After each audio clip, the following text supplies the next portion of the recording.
sometimes people just need a job or a vocation or some little thing or a hope or a hamburger. And man, they gave them the hope and they went down and got a job and they turned it around. I just think of those people not being deeply integrated into poverty. Right. They're able to step out. Right. We see it all around us. Poverty. It's in our nation. It's around the globe. And we wonder, how do we fix it? Do we just throw money at it? Or are there other ways to address this issue that affects so many people? I've invited an expert in this area back on the show, a missionary to Guatemala, George Roller, who faces this issue day in, day out. And he's illuminated, maybe not the end game, but definitely the beginning of a conversation. Can't wait for you to listen in. I'm Dr. Nate Salah, and this is A Call to Leadership.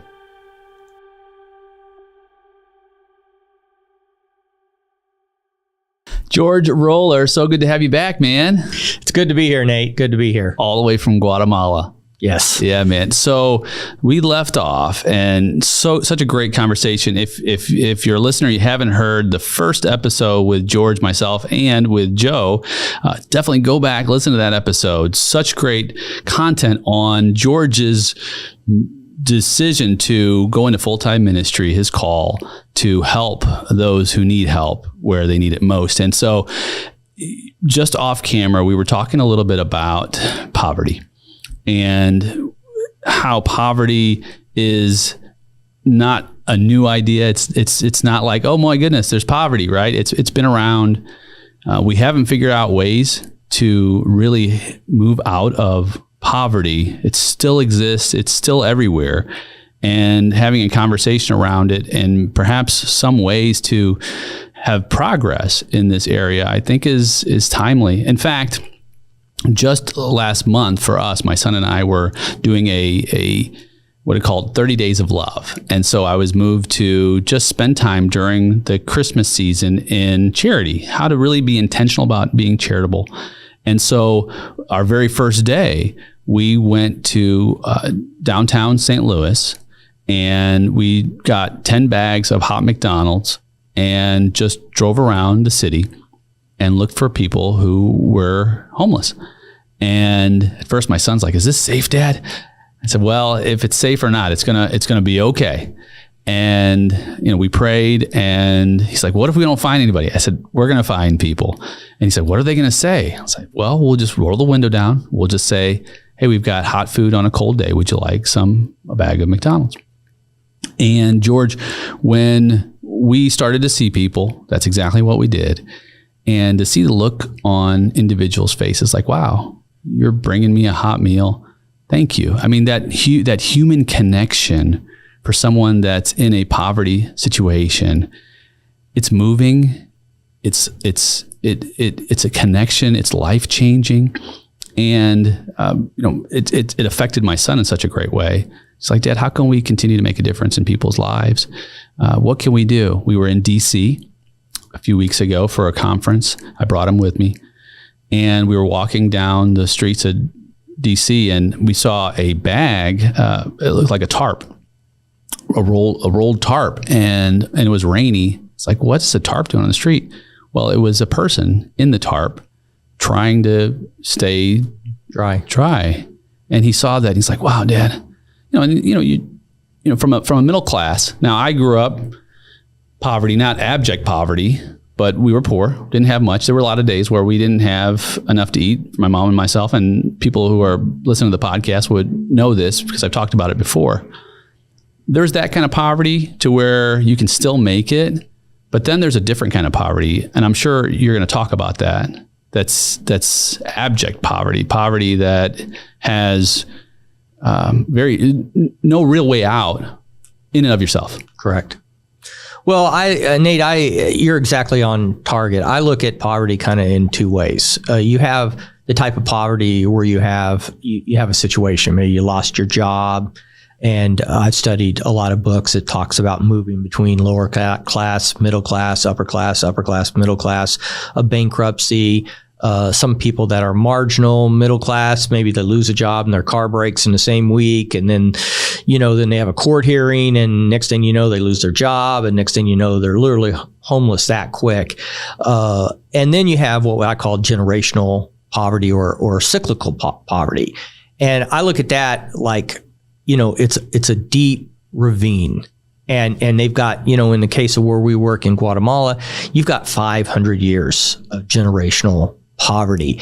And so there's so many things that can change, just like your efforts of bringing hope to people can sometimes make a difference. You read and you hear about a lot of specials where someone goes and does one or two things and someone pops up and they go like, I can make a difference. I can take this vocational class and I can get ahead, or, and then they make that change, and then they step out. And then when you have generational poverty, you're working on so many different levels, on the psychiatric level, the health level, the expectation level, executive skills. There's so many things involved to help someone lift out of generational poverty. We call it crabs in a bucket. Mm-hmm. Somebody is wanting to get out of the bucket. Yeah. And it's very difficult. Because you mentioned it's like a tract when we were off camera, right? You've got those who perhaps grow up in wealth, and they understand. Now, of course, you can grow up in wealth and end up being poor by poor decisions. But generally speaking, you have this track that you're on, right? Education, investments, friends. So on. Right. Yeah. Your peer group, all of that, right? Your community, your entire social environment is a track. And then there's another track. And there's the poverty track, right? Where you have generation after generation after generation on this track. Exactly. And you get it. There's a great book called The Framework of Poverty, and it talks about the movement between the three classes. And it's really enlightening, when they talk about what happens and moving between that. But I mean, one example I have, we took in 4 kids 4 years ago. And 2 of the kids in this process the older ones have kind of made their own way, left the house, stolen from us, done different things as their poverty track kind of took place, and then they started tracking with it. The 2 younger ones, we've been able to not control anymore, but educate and kind of form, I guess would be a better word. But one example I have is just so heartbreaking. We have decided that we wanted the kids to travel with us. So we wanted to get them passports. Well, getting them passports for an indigenous kid that doesn't have a mom and dad, that's like heaven and earth, moving heaven and earth in Guatemala. So I won't even tell you about the amount of money, but 10 visits to the passport office, thousands of dollars to get everything approved. We finally get the passport office to approve their passport. They literally are taking to the lawyer to the line to get their photos and to print their passports. And the lady doing it looks at them and says, "You're indigenous kids. You guys are too young. You shouldn't have passports." Starts tearing their paperwork up. What? And the lawyer had to come out of the office, patch everything up, and kind of give her a stern warning to give that the paperwork's in order. They should get their passports. And she's like, "I can't get a passport. Why should they get a passport?" And that's generational poverty. That's crabs in a bucket. If you start to climb out, they're going to eat you and pull you back down. That's almost unbelievable. I mean, because in the U.S. context, right, you're terminated from your employment for that, right? Well, the hardest thing for me to understand in dealing with this, Nate, is that like in America, and I'm not saying America, it's in the Western world, a parent or an uncle or an aunt or a grandparent, they will do anything to see the next generation, grow. I mean, you've heard stories of fathers that worked 2 jobs and all the money went to put junior into college, or a mom that saved money so her daughter could have a chance at life. But in a third world country, I think the needs and the lack of nurturing is there, that it's the exact opposite. They actually don't want their kids to succeed in many cases, not 100%. But when I'm talking about it, I'm talking about the majority of people don't want to see them, to succeed. Yeah. And I would imagine someone listening who grew up in an environment here in the United States, which had a poverty mindset, may have experienced some similar behaviors in their own peer group, parents or grandparents or nieces, nephews, uncles, someone in the group who had tried to hold them down and trying to keep them from excelling for a number of reasons that maybe are similar to those third world Exactly. It can be. I think it's just the nature of poverty. It doesn't have anything to do with the continent you're on, but it does have to do with maybe the people you're around. Yeah. And it is huge. And when you think about even the physiological part of it, I've been studying a lot about trauma, and I'm not a medical professional, but I've learned enough to understand that, like if you look at the desktop of your computer and you see a folder and you want to open it up, you double click on that folder. In about a quarter of a second, that folder pops up, and then you have maybe 10 items there. You double click on the one you want. In a second and a half or so, it clicks right up. It's a big file. Maybe it's 2 seconds or something. That, call that retrieval of information. Well, when you're in trauma and you've been traumatized and you don't have nutrition, the kids and the adults cannot retrieve information. So when you say, hey, what's 8 times 8? Or what's the capital of Missouri? Or what's, they actually have that information, but because of the trauma and because of the lack of nutrition, they don't have a pathway to that information. Right. And so because they don't have that pathway or that ability to retrieve that information, then their academic future really gets limited. And sometimes they get, labeled like, special needs or something like that, when it's simply a counseling or a nutritional. Yeah. Or the young man that we were so privileged to take into our home, we've spent 3 years teaching him his multiplication tables. He's not special needs. There's a lack of trauma, and nutrition has taken place. And it's just now, after the 4th year, that I guess the nutrition or the expectations is there, that he's now getting it. And how many kids have that opportunity to be able to grow? Yeah. A couple different word pictures come up. Like one is that if it's a train on a track and the individual is a train, there's the train has the fuel, but the track is broken. The pathway is you're not able to get there. And so you have to rebuild that pathway. You have to rebuild those tracks to get to the intended destination. In another word picture, maybe a little different, if you've ever seen the movie Castaway with Tom Hanks, he's stranded on an island. And so he wants to get off, but these waves are crashing in his little makeshift raft that he's created, and he just can't seem to get past these waves. And I wonder, I wonder if that's a bit of the way that poverty works, because I think about it in my own life, growing up poor, and transitioning over the years into, comfort, upper middle class, I guess you'd say. And so it's like, okay, well, what were those steps? I grew up in a broken home, and, we've talked about this before, trauma and all that. And so you try to deconstruct your own life to figure out, okay, what were the steps that you were able to cross that wave. The components of success. Right. To get to that outcome. And I think you're hitting on a number of the different pieces, right? The social environment, the peer group, the small victories, creating opportunities and building your own, reconstructing your own, if you will, that track, so that your train can actually get to your desired destination. I mean, there's a lot of pieces involved there. There are a lot of pieces. I think 2 of the top pieces is hope and expectations. And as I've worked with the kids in our home, if I write a book, it's going to be When Poverty Walked Through My Front Door. And when you're dealing with these kids on a daily basis, you love them. They're basically your kids, but you can't legally adopt them.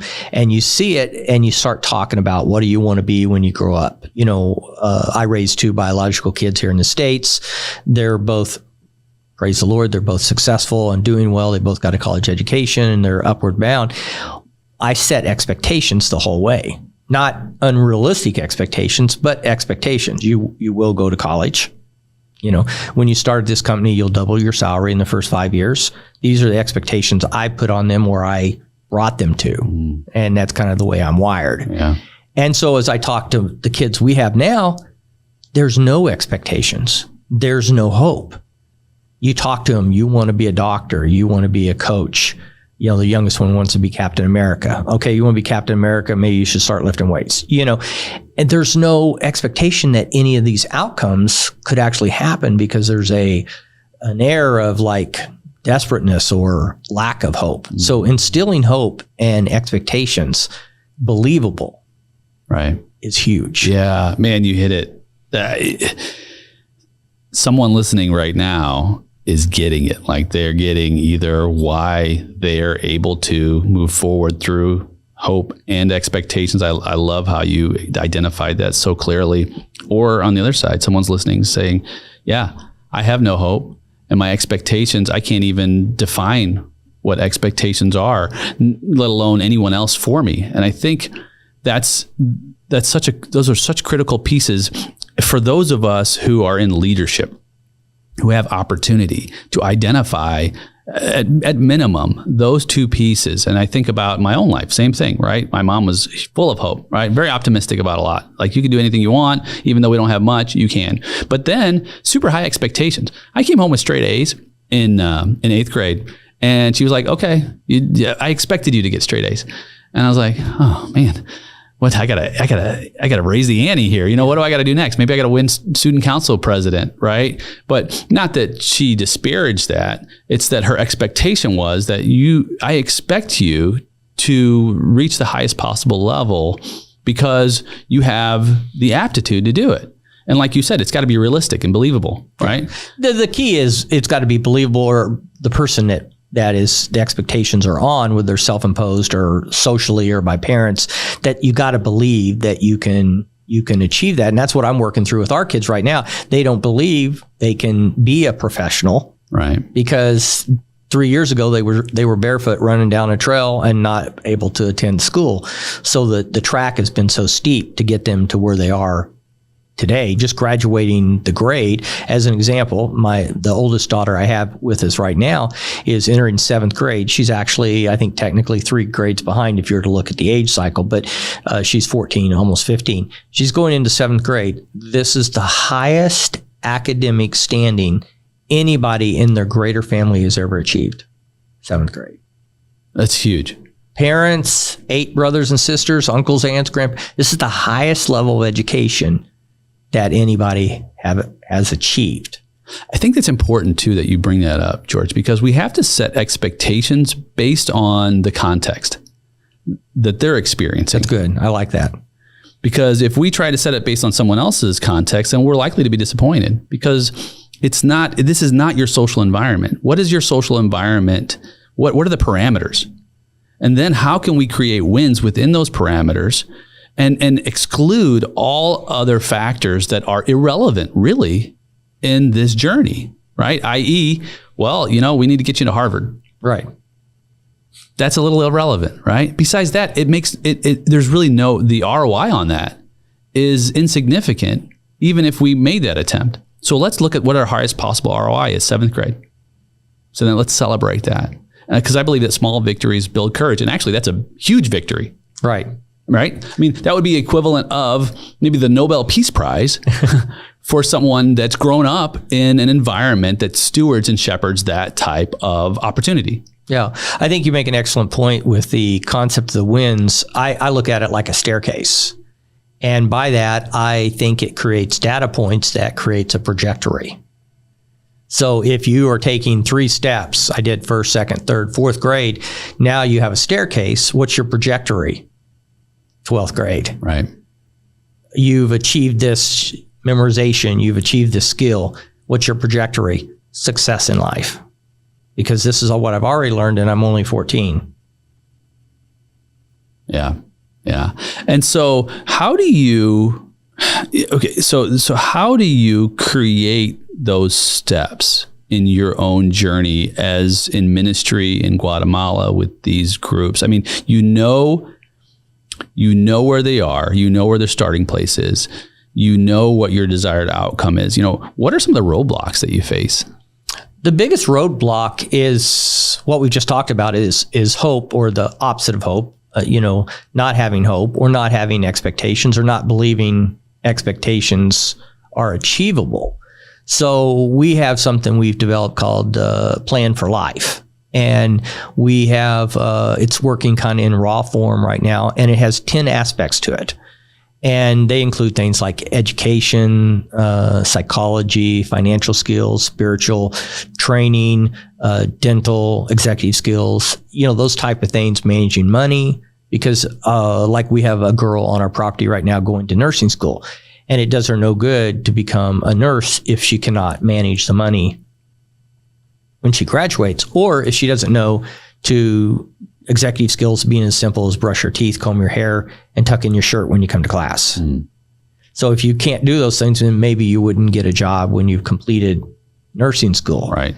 So there's such a broad aspect to that. And so for us, what we do is we look and we assess someone when we bring them into the program. We have 11 in the program right now, and we assess where they're at. So like Mary, she had achieved all the grades, which was very unusual, so she could go on to nursing school. So check the box on that. We don't need to spend any more time with that. But now we need to look at some of the executive skills and expectations. But to your question on blocks, it's really almost all mental with what they feel that they can achieve. Mm-hmm. Yeah. Yeah. So as you're talking, it reminds me, it gets me thinking about how we create a sense of engagement, how we move out of a position where people have no real taking ownership. And a lot of what you're talking about is education. And as we both have discussed, I'm huge on education. And I believe that poverty is bondage. And I believe that we can be liberated from that. And it's been said that it's almost like slavery. You're enslaved to this track that you're in, right? And it's been said that the educated mind cannot be enslaved. It's a huge statement, really, to unravel, right? So what does that mean? It means that the more education I have, the more I have internal and external resources to help me to navigate to a better future state. Because that's really what leadership is. And we're talking about leading, we're talking about being led, and then we're talking about leading. And so when we have the educational components that are tied to not just a reward, but satisfaction, perceived satisfaction. We look at rewards as the answer, but it's not really necessarily the reward that's the answer. It's our perception of future satisfaction that motivates and guides us. So, the nursing, the degree, the certification is a reward. But what satisfies me in that, right? What satisfies me is knowing that some of my needs will be met. Satisfies me to know that I'll be able to have comfort. It satisfies me to know that I can eliminate some of my self-limiting beliefs, and maybe I can help others along the journey. All these and many, many other components to it, right? Do you tie your educational journey to a sense of perceived satisfaction? Absolutely. One of the things that we work with, and I actually started this with my son years ago, was I did a chart on the wall, and on the left-hand side, like a little Excel spreadsheet, I'd put a quarter hour of homework, a half an hour homework, and then all the way up to say 3 or 4 hours a day in homework. And then in the middle, I would tie that to a possible job. Like the bottom one would be like, McDonald's, and then it'd be trash collector, and then, assistant office manager, and then all the way up to a doctor or engineer. And then I put a dollar figure on it, which was wrong because, an eighth grader doesn't know what 50,000 is versus 70,000. So I erased the dollar figure, and then I started putting lifestyle things. So like I said, okay, if you study for a half an hour, you can be an office manager and you can ride a bike to work. And if you go up one level and you go 15 more minutes a day, you can have a car. And then if you go up 2 more things and you study and you become something else, then you can have a house and a car. And then if you want to be an engineer or a doctor or a CPA, then you can have a car, a house, and a vacation home. And so I do the same thing in Guatemala. I use different things to run the lifestyle, but it's not from a greed-based thing like, I got so much money in the bank, or it's literally like for them, like, hey, I can have a motorcycle. I don't have to take the bus system anymore. Or I could have my own house, or I could actually take vacations or dress nice. I don't have to get my clothes from the hand-me-down store. So absolutely you tie that, and then, you can tie it to other things like helping other people, like helping your mother or helping your brother. There's a lot of the people that are stepping out of poverty that we are around. A lot of their resources they want to go to help their siblings step out step out as well, or their parents, or make their parents' life easier, or help their parents have a surgery that they've needed for 5 or 10 years. So absolutely. And I think if you present that correctly, it doesn't come from the greed angle. It comes from like an expectation or a goal that you can achieve. Yeah. So it literally kind of paints a video picture of like what that would look like. Why would I want to do that? I sit down with my guys often and I say, well, if you continue this way, then you're going to just go to the United States through a coyote and you're going to sneak through that Mexico border, and this is what your life's going to look like. Or you can educate yourself and do this, and this is what your life looks like. You're here with your wife, your kids, you see your kids grow up, you have a car, you do. And so the visualization does help very much.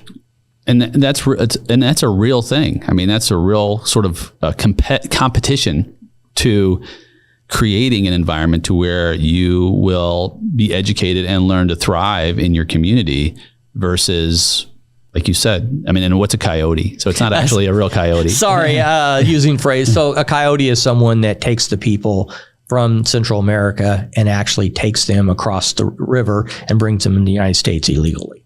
And what would you estimate the percentage of people who actually take the coyote route versus the education route currently? Right now, probably 90%, maybe 95% in the area I'm at. Yeah. We have in our area, Nate, we have lost 60 to 65% of all the men, like literally all the men. And when I say men, that's loose. That's like from down to 10 years old. So like a 32-year-old father and his 12-year-old son will come. And so when we go out to the countryside to help, we're running into these abandoned women. And of course that leads to abuse with their daughters, and because there's nobody there to protect the family home. And then you go to the next family home, and that's a lady and her daughters. And you go to the next family home, and that's a lady and her daughters, or a grandpa. Wow. So, and right now, that's the only thing that they look at is their way out. They don't look at school unless they're talking to someone like myself, because nobody is pushing the school. Right. They don't even know that's a resource and a viable resource. What the outcome could be. Yeah. They're just saying like, I take this coyote, I sell my motorcycle, and I travel the U.S. just like all my buddies did. And then I have this money and this great life in the United States. They don't understand the cost of living here. And then they send their money back home. And then there's just all kinds of breakdown. Besides the actual neglect of breaking the law and entering the United States, there's all kinds of other emotional things. They leave one family and sometimes they come back to the U.S. and create another family, and then they get deported and they go back to Guatemala and create a third family. And in their wake, they've got 3 families that are totally dysfunctional. Are there cases where you've been able to help someone from making a decision and not go the coyote route? I like to think there could be a couple, but I know one for sure that was one of the sharpest guys I've been around, and well educated. He was actually college educated, but he had just not been able to find a job. And he had in his mind the only way to make it was do what all his friends were doing, was to hire the coyote and come to the United States. And I got wind of it, and I brought him into our house with his wife, and we went through it. I went through exactly what would happen. Look at your kids right now. What are you doing? And it worked. And so I think it put him on a different trajectory, with his education and with what he was able to do. But I think I got a reputation by doing that. Now 3 or 4 people have left, and they all have left family members saying, I knew George would talk me out of it, so I just left before I told him. Oh, wow. And so this is what you're facing. Yes. I mean, it's jaw dropping. I mean, if you think about it, in any community here in the United States, and name any city, right, or any municipality where 90% of the males are gone. It's almost like post-apocalyptic, sounding, but yet that's what you're experiencing in your communities there. Yeah. The area we're in is a very small town, and we've been told they can't tell us the exact number of people that leave, but they can tell us the exact number of people that return. And so when they're deported off the plane, they have to put down the town they go to. Hoyova, being a very, very small town, is number 2 to Guatemala City, which has 8.5 million people in it, same size as Chicago. That's how bad it is in the area we're at because of the poverty and because of that. So we know that the people that are being deported, it's a higher percentage, which would make sense that the people leaving is a greater percentage. So then it's mostly women in your program. Yes. Yeah. Yes. And you're training them. Yeah. And a few young men, but very few. Yeah. And so what are you seeing? Is it working? It is. But one of the things that has just caused me to be rewired as a missionary, as a businessman, as someone helping in humanitarian efforts is the time. I've always, I don't know whether it's our American standard, add water and stir, 3 months, 6 months, save them, evangelize them, next. But now I have came to the mental, I don't know what you call it, epiphany, that when I take a project, someone on, it's minimum 3 years. Most likely it's going to be 5 years. So it's a huge investment, to think, okay, I'm taking Josue, I'm taking, Sophia, I'm taking this person on, and it's going to be 3 to 5 years, 3 years, like if everything was perfect. Half a decade. Yeah. Because there's so many things to unwind, because I look at it like they're deeper in that groove of poverty. I don't know if that's a good word picture, but, a lot of times, like we talked at the beginning of the podcast, sometimes people just need a job or a vocation or some little thing or a hope or a hamburger. And man, they gave them the hope and they went down and got a job and they turned it around. I just think of those people not being deeply integrated into poverty. Right. They're able to step out. Right. The people that I seem to be working with right now are in what I call generational, multi-generational poverty or cyclical poverty. Yeah. Yeah. And I've heard it said that poor people teach their kids to be poor people. And it's such a statement. And I try to grapple with that. Is this true? And in some cases, it's absolutely it's always true. Yeah.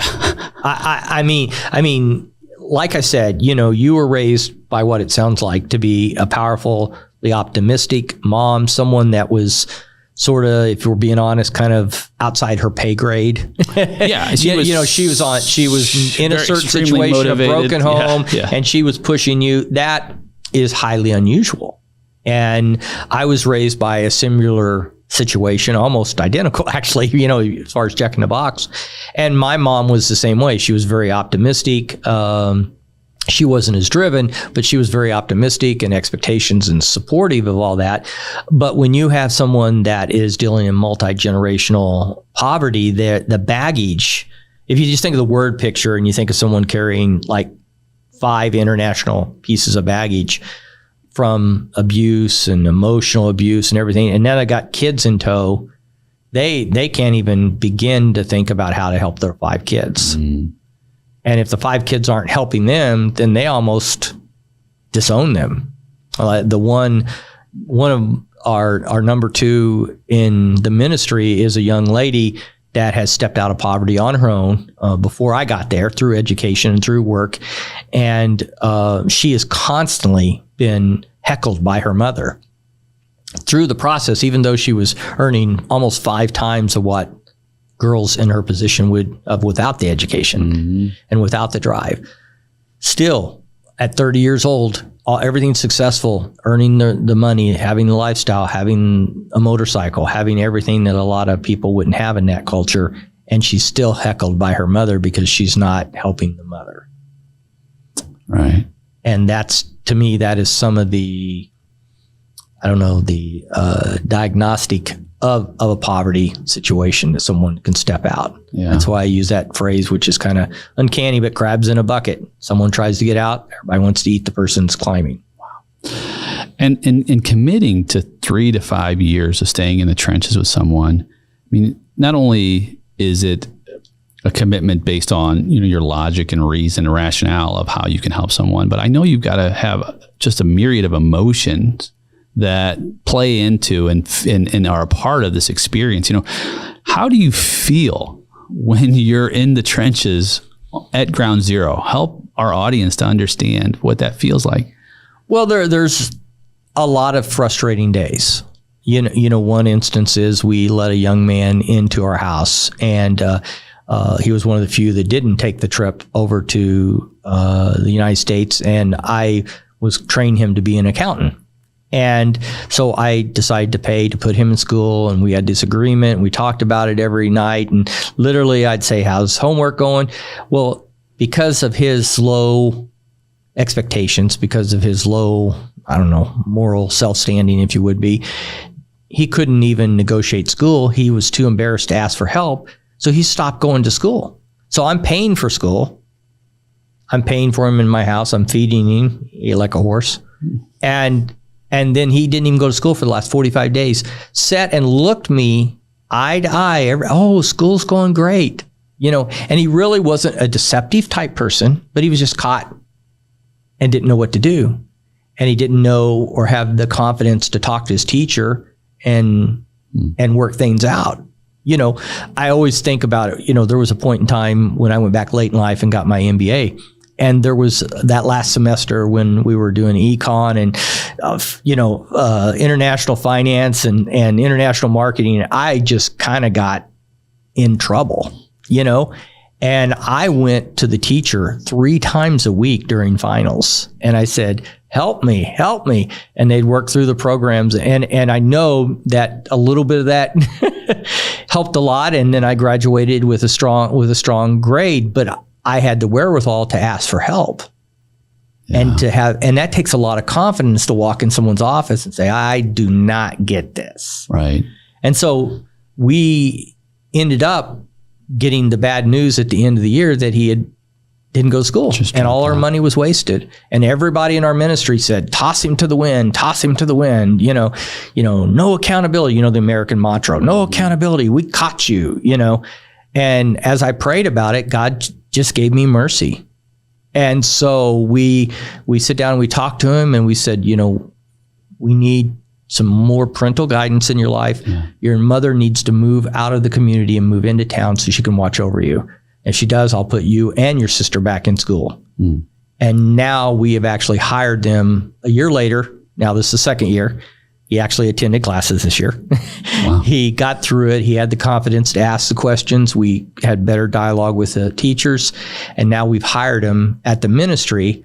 And we're actually working with him and his sister to be the accountants for a hospital that we're going to build in 3 years. So we're working on the staff almost 5 years before we actually need them. Man, and I want to talk about the hospital here in a little bit. That story is so touching to me because it identifies a quintessential issue we have in leadership is we tend to misdiagnose the real issue.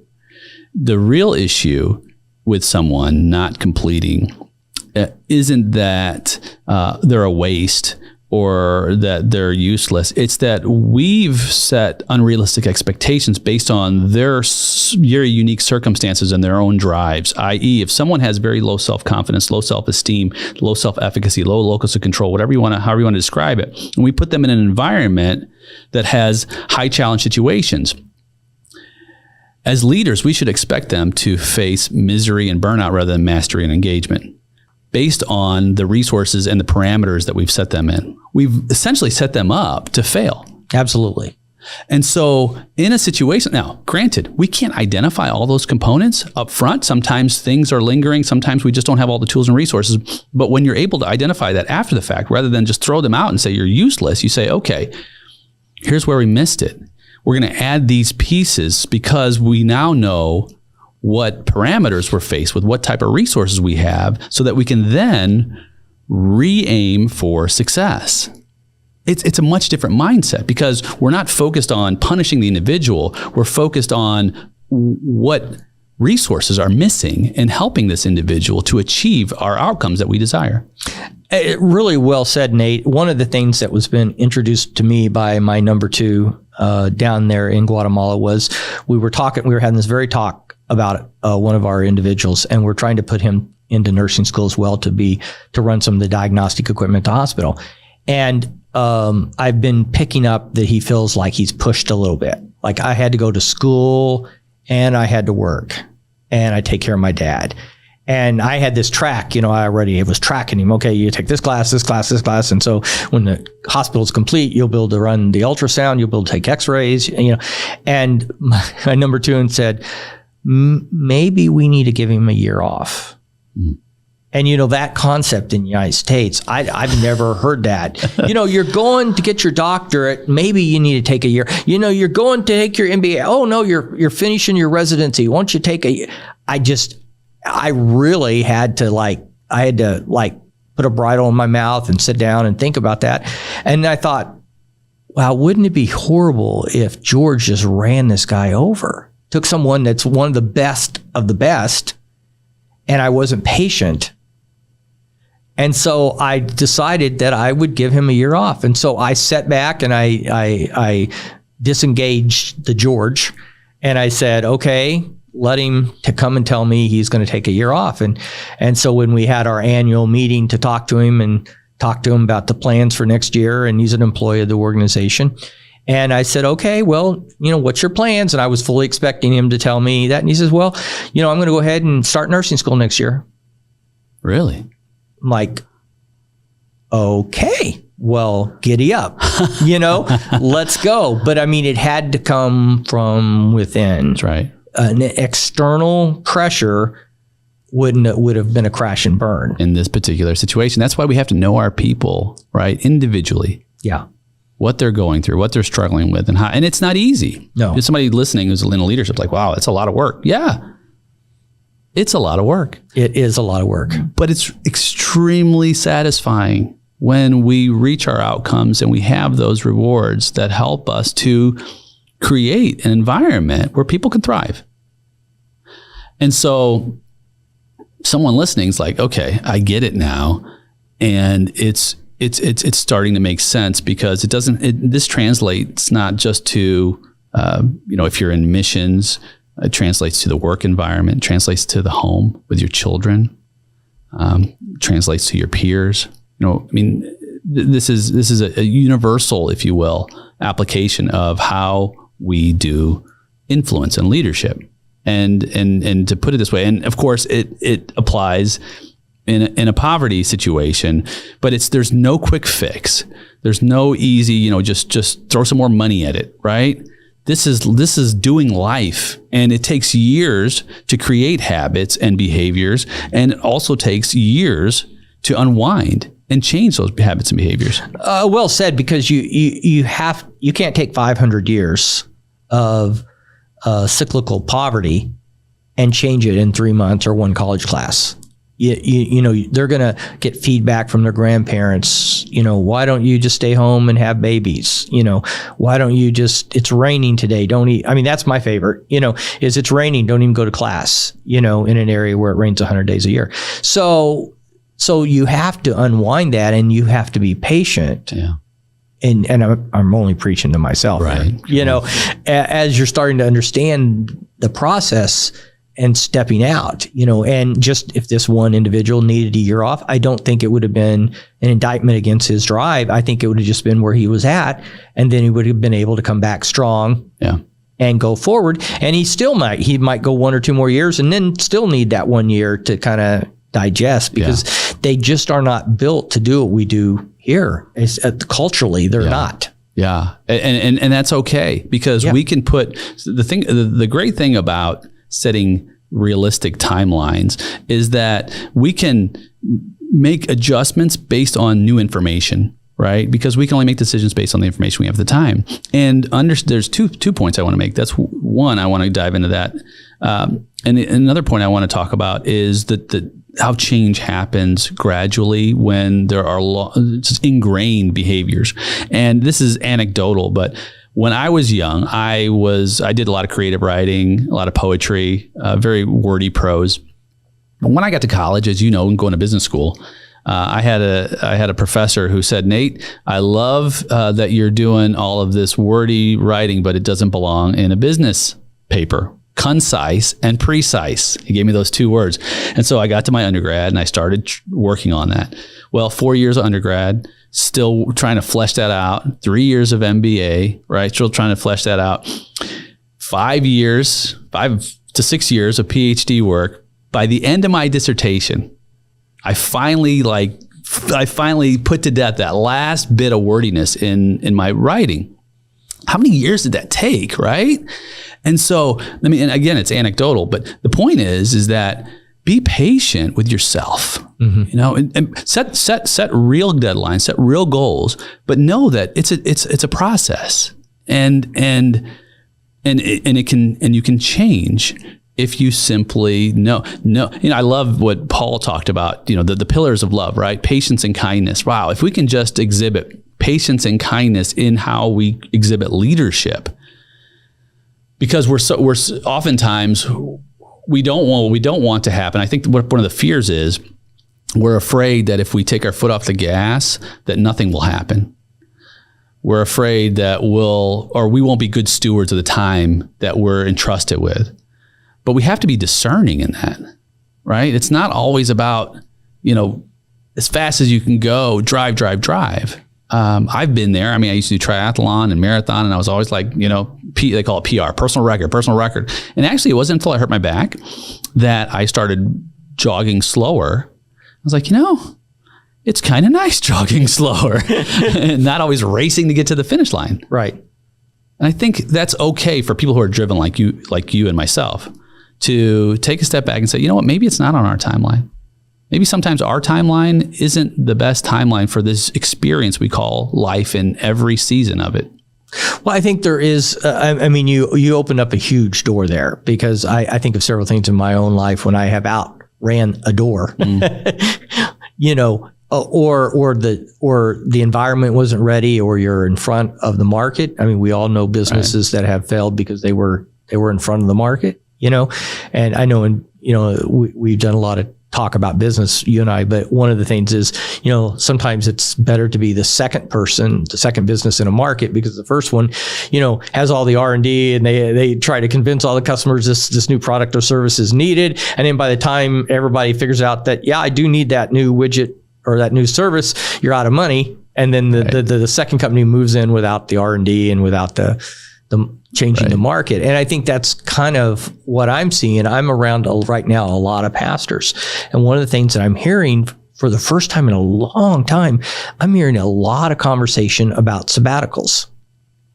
And almost every pastor literally I talk to now is talking, hey, my sabbatical's next year. And so, when I first was introduced to that idea, I'm like, what is that? Well, I take 6 weeks with our denomination or with our beliefs or whatever we believe that, we need to take some time to just spend time with God and our family and just kind of rest. And at first I was like, what?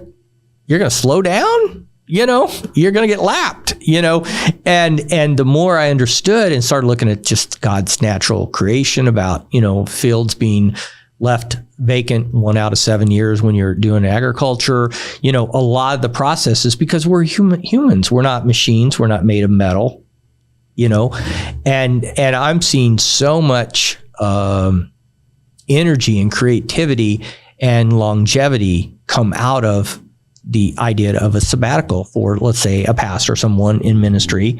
I don't know if that idea has ever been introduced to the business world. It's interesting because it's there in pastoral work. It's there in academia. Many professors take sabbaticals, but in business, nope. A month to not do any work.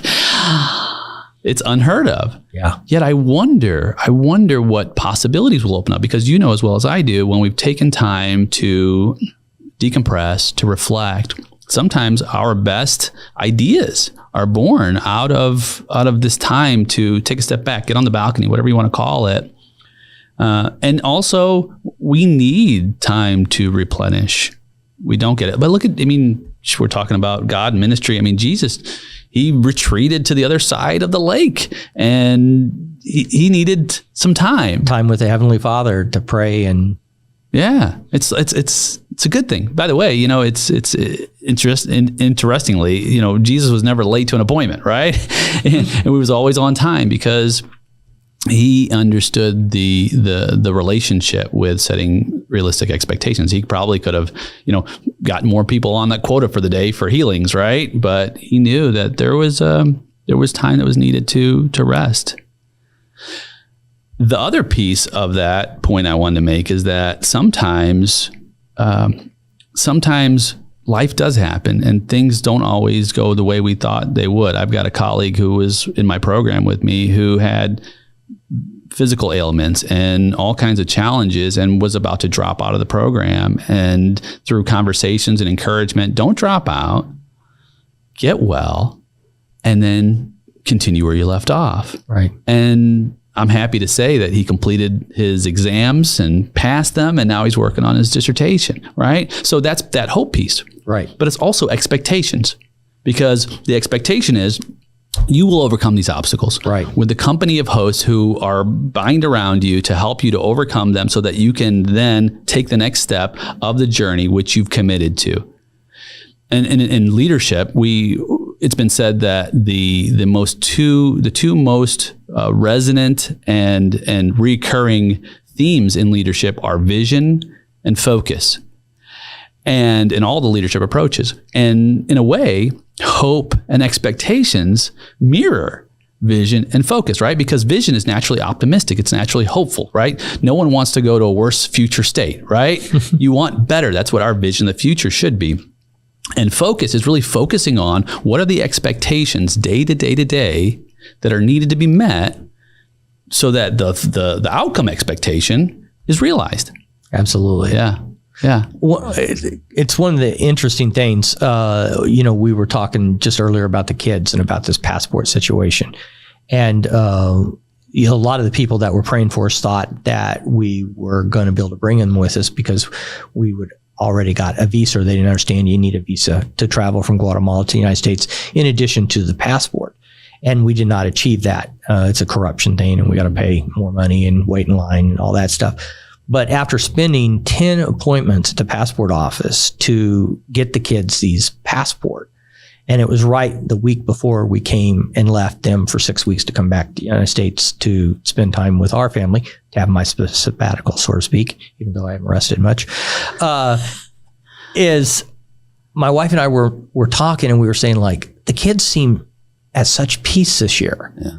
There was no anxiety about us leaving. There was no, like, when are you coming back? There's like, what are we going to do? We're going to talk every night, all this. And we came to the decision, or we came to the understanding that the kids had watched us fight for their passport. Mm. And they didn't understand the amount of money we spent, but they knew there was money involved. And they knew that we'd spend a lot of time. And we made several trips down. Including one day we went to the passport office 3 times in one day. There's 500 people in line. So literally, you're just really just leaning into this thing. And when they finally got their passport and we came back and we kind of had, I call a small victory a victory, but a small victory. Now we got to move on to the visa. I think the kids realized how much we loved them and how much we were taking care of them. And so their original concerns about being left or when is George and Tammy coming back were all dismissed because their cup was full. They realized that we had fought for them, and that they were loved, and that now things were going to be okay. And I'm wondering if that's where someone has to move from, or that's their grounding, if you would, be their roots before they move on, is they have to understand that they're going to be okay. I've talked about this. In fact, I was on one of our solo episodes and some others. I talked about the scarcity mindset and the need for safety. And so when we're struggling to feel safe, we expend tremendous amounts of energy to protect the very little that we have to be safe. And this concept is involved in a business environment. People don't feel safe at work. They're going to refocus energy that's usually meant for performance in an organizational environment into feeling safe in an environment. Same thing in a home. Not only that, I mean, you can say it in a community, in a nation. And so once people feel safe, then that energy expenditure can go to more productive activities. And I think in a way, that's what you're talking about. Once people feel loved, because love is not just an emotion, it's an action. And once people know that you care about them and that you have empathy and that you will fight for them, because that's what leadership is. In some ways, we're freedom fighters, we're liberators. And so people want to know that you'll fight for them, because if they know you'll fight for them, they will then in turn connect with you in that shared struggle. And which is a perfect transition as we talk about the hospital, because vision and focus, right? Hope and expectations. This is becoming a reality. This was a vision in Guatemala for you to provide medical care, and you'll share more about it, to those who need safety, who need you to share in their struggles, who need liberation, who need freedom fighters. And I'm holding a brochure now. Tell us more about it. Well, Nate, I don't think we got 3 hours, but I'll do my best to be concise. So in Guatemala, you first have to ask yourself the question, why a hospital? Why here? Why now? We have a hospital in town, okay? It's a regional hospital. But Guatemala is, out of 195 countries, is the fourth worst for nutrition. National stats would have that 70% of the kids, and I would say in our area probably 90% of the kids, are lost the word there, but they cannot grow because they're actually undernutrition. They actually end up being smaller. Kids have babies between 12 and 14. So medically speaking, if a 12-year-old is pregnant and the birth canal is 7 centimeters and the baby's head is 9 centimeters, one of them dies. And we lose over 200 kids in our little area a year in that fashion. And many times by multiple babies by the same mother, again at 14 or something. There is organ harvesting going on in the next hospital over. A mother will go in to have a baby and come out with one less kidney. There is doctors will tie the tubes of the women without even telling them a 14-year-old can't have a baby anymore. And over there, having babies is really the gift to the husband. So if you can't have any more babies, you're a lot of times, yeah, a lot of times you're divorced at that point. And our area is made up of indigenous. By that I mean the Quiche Indians, which are about 85% of the people we minister to in our area of Huelva, if you would be our county of Huelva. And there's about 160,000 of them, and most of them will not come to the hospital because of all the things that I've mentioned, along with more. And in this brochure, we've done several case studies because we have a ministry called Ray of Hope, where we minister to 72 special needs kids. And the kids are just left, literally some of them are put in chicken cages. It's just unhuman what they do to the special needs kids. The parents do to the special needs kids. And this whole thing just screams that there needs to be better healthcare. But like I tell our donors and I tell the people involved in this project is it's not the building. The building will be nice. The building will be state of the art, Lord willing. But it's about the approach to the indigenous. It's about the love. As an example, if someone needs to have their appendix taken out, you need to sit down with 20 people in a room and tell the whole family of why this person has to go under the knife and why they have to go to sleep and why they are going to have to act a certain way when they come out to repair their bodies and not work for a couple weeks or whatever. And so there's a lot of communication. So there's going to be 3 unique, if you would be, value propositions for the hospital. One is going to be, it's going to be a mission-based hospital. And what we mean by that, to keep operating costs down, we're going to be inviting in medical doctors from all around the world, including the United States, Canada, Europe, and even Central America, maybe even within Guatemala, to come and serve maybe for a week, 10-day stints to do operations, to do dental, to do psychiatric care. That's going to offset our operating costs. So we may not have surgeons on site, 100% of the time, but we may do 60 surgeries, every 5 weeks when a team arrives. The second thing is it's going to be an outpatient because of the expertise with surgery, and because we don't want to have 24-hour staff and stuff like that. We're going to run an outpatient surgery center so that people would have their surgery and then leave and then go home. And then the third aspect, and it's the reason why we've really gotten enough inertia here with the project, is going to be a training hospital. So as an example, there are what we call in the United States, it translates midwives, and sometimes it's midwives / witch doctors over there that are in these communities, and they are the doctor. That's the outpatient place that you go to. And as this lady shows up with the roots that she boils in hot waters and sip this and does this, and that's all the medical care. That's 500 years of what they've been used to. And so one of the things that we're going to be doing is, as a ministry, but also as health and wellness, we're going to be inviting them in and training the midwives to be even have a higher level of expertise. We're not going to come in and say, oh, you're a midwife, you've never been to medical school, you don't know what you're doing, get out of my way. Like some ministries do. We're going to come in and we're going to embrace them. And we're going to just give them some common sense things. If you have a young girl that's having a baby, and then we'll have a model of the birth canal, and we'll say, so it could happen that you would need to measure this, and then you would need to, if you suspect there's a problem, you need to prepare the family to come in, for a C-section, to save the baby. And then you get the reputation, the midwife of doing that. So the needs, Nate, is just so overwhelming. It's hard to, it's easy to just get overwhelmed with them. But we're going to start off with maybe servicing about 900 people the first year, 2,500 the second year, and we're going to work our ways up to about 5,000 a year that we'll be ministering to in the way of surgeries.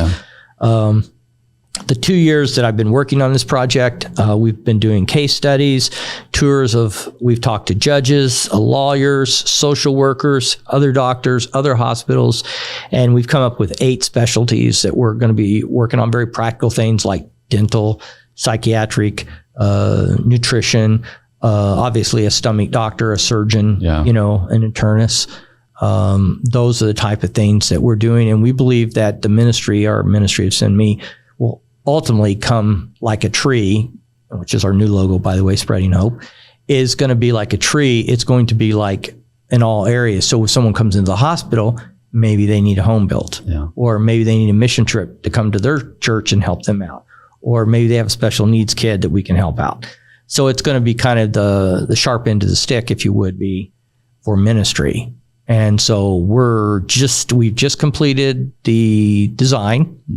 It's a really small lot. We were given the land free by the municipality of Hoyova because they loved our vision. And so we have the land free and clear. We just completed the brochure about 3 weeks ago. So it's just now going out to a lot of donors that have expressed some interest in it. Project's going to be about $1.8 million to build the hospital, about $1 million to put the diagnostic equipment in it, and staffing, furniture, and those type of things. And then we'll keep the operating cost at a bare minimum the first couple of years. And then we're going to build a ministry endowment so that we become self-sufficient in the way of the interest paying for the doctors. So that's the Cliff Notes version of the hospital in Hoyova. Well, I mean, it's so important, so needed, and the way you describe this epidemic right now of the organ harvesting and all the different issues. And I think it's important how you've brought in the possibility for the rotation of the teams and from outside of the community, because if the issue is within the community, you're facing an uphill battle by having the physicians all sourced from the local region. Right. So that's important too. How can people partner with you? Well, they can reach out to us. Of course, our website is sendme.org, and you can send us a note. My phone, 636-751-8899, which is, I can answer it in Guatemala, or you get a message and then I can call back. Certainly, if somebody has an interest maybe in being on a mission trip or being a donor, I'd love to talk to them more about this process. Right now, the next step for us is more corporate and licensing issues as we get soil samples together, because it's an earthquake region, and we're making sure that we're built a properly structured and hospital. And so we're going down that process as well. So Lord willing, we'll be able to raise those funds and actually start pouring some cement in about a year. So I can't wait to be there. The $1 million question is, as we talk about hope and expectations, vision and focus, 10 years ago, did you see yourself building a hospital in Guatemala? No, I did not. 10 years ago, we were doing small mission trips, maybe twice a year, doing some work over there and just seeing what God would do on a really short-term basis. And I think as we moved there, just now, it's been 5 years, Nate, since I sat in your office and mentioned that to you, that God has really opened up our, capacity to do something like this. And then the more we talk and the more we network and the more we express and communicate our faith, God just is moving heaven and earth. I mean, I just got off the phone with a doctor last week that's bringing an ultrasound down with him on a mission trip and giving it to the ministry. Yeah. The newest technology that can do heart, liver, stomach, OBGYN, knees.